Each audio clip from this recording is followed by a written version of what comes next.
کہ حضور پاک صلی اللہ تعالی وسلم کی غلامی کو اور ان کی محبت کو دل میں پیوست کرنا. اگر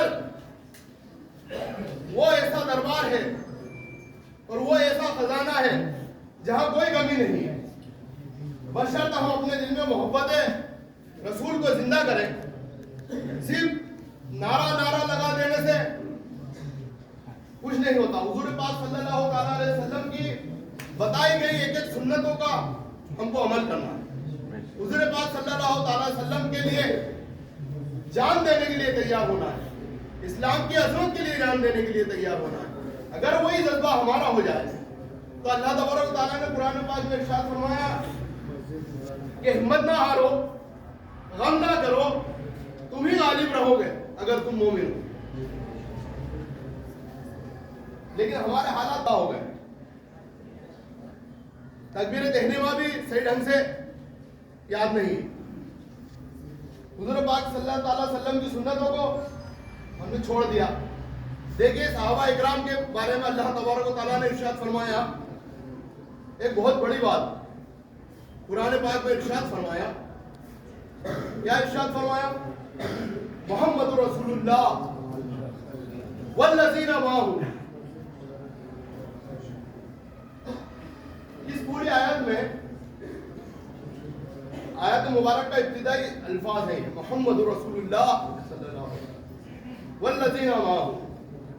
اس میں صحابہ اکرام کا بیان فرمایا کہ عالم انسانیت کی وہ پہلی جماعت، انقلابی جماعت جس کے ذریعے عالم کفر طاغوت میں ایک زلزلہ وقع ہوا، جس جماعت نے ایمان کی فصل کی آبیاری کی اپنے خون سے، اور جس جماعت نے اپنا تن من دھن مال دولت تجارت وطن سب کچھ اسلام کے لیے درج کر دیا، اور ایک ایسی ناقابل فراموش داستان سے رقم کی جس کا رہتے کائنات قیامت تک کوئی انسان اس کے برابری نہیں کر سکتا.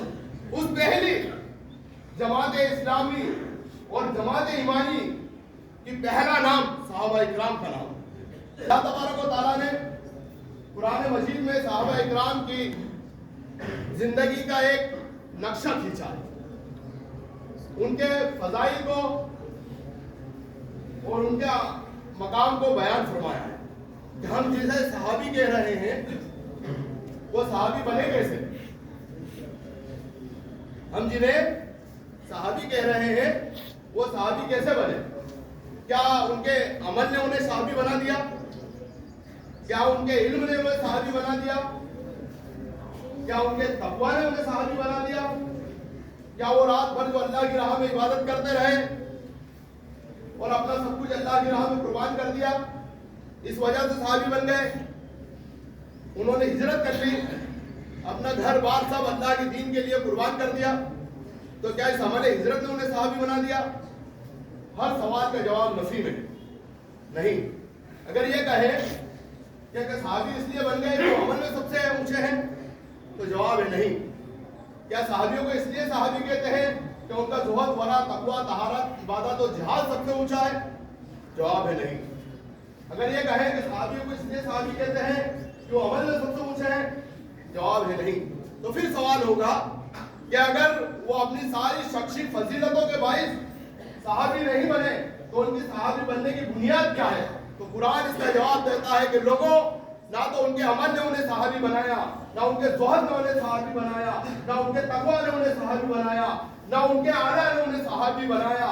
اگر صحابی بنے تو بنیاد ایک ہے والذین معہ، انہوں نے محبت کی نگاہ سے مصطفیٰ کا مقبرہ کر دیا، ایک نگاہ محبت سے چہرہ مصطفیٰ دیکھ لیا. ایمان لانے کے بعد نماز پڑھنے کا موقع بھی ملا یا نہ ملا؟ ایمان لانے کے بعد نماز پڑھنے کا موقع بھی ملا یا نہ ملا؟ ہجرت کا موقع ملا یا نہ ملا؟ اللہ کی راہ میں جہاد کرنے کا موقع ملا یا نہ ملا؟ اگر موقع ملا یا نہ ملا، جس کو موقع مل گئے وہ فضائل میں اعلیٰ ہو گئے. یہ ساری باتیں بات کی ہیں. اگر صحابی بنے تو اس کی بنیاد ایک ہے والذین معہ، انہوں نے محبت کی نگاہ سے مصطفیٰ کا مقبرہ تک کیا. اور اس لیے بیان فرمایا کہ صحابہ کی اپنی تو کوئی پہچان ہی نہیں تھی. صحابہ اکرام کی اپنی کوئی پہچان ہی نہیں تھی. کوئی قریشی تھا، وہ جب اس حلقہ غلامی میں آیا تو وہ پہچان بھی گم کر بیٹھا.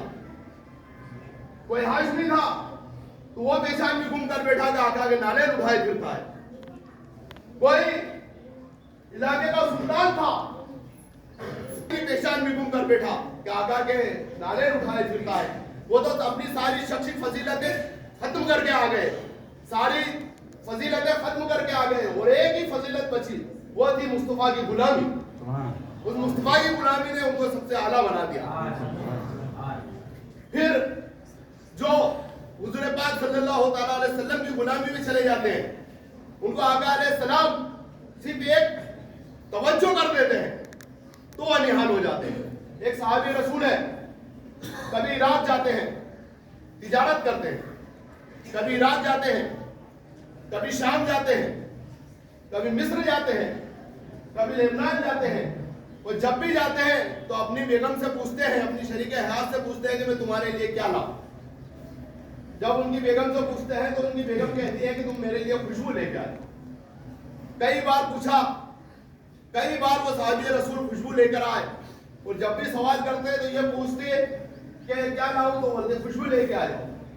تو آخر انہوں نے کہا کہ تجھے ایسی کون سی خوشبو چاہیے، میں دنیا کی تمام خوشبوئیں لا کے تجھے دے چکا ہوں، تجھے ایسی کون سی خوشبو چاہیے. انہوں نے کہا کہ مجھے کوئی عام خوشبو نہیں چاہیے، میں وہ خوشبو چاہتی ہوں کہ جو خوشبو آپ کے بدن سے آتی ہے، جو آپ کے بدن سے خوشبو آتی ہے، مجھے وہ خوشبو چاہیے. صحابی رسول کی آنکھوں سے آنسو آ گئے.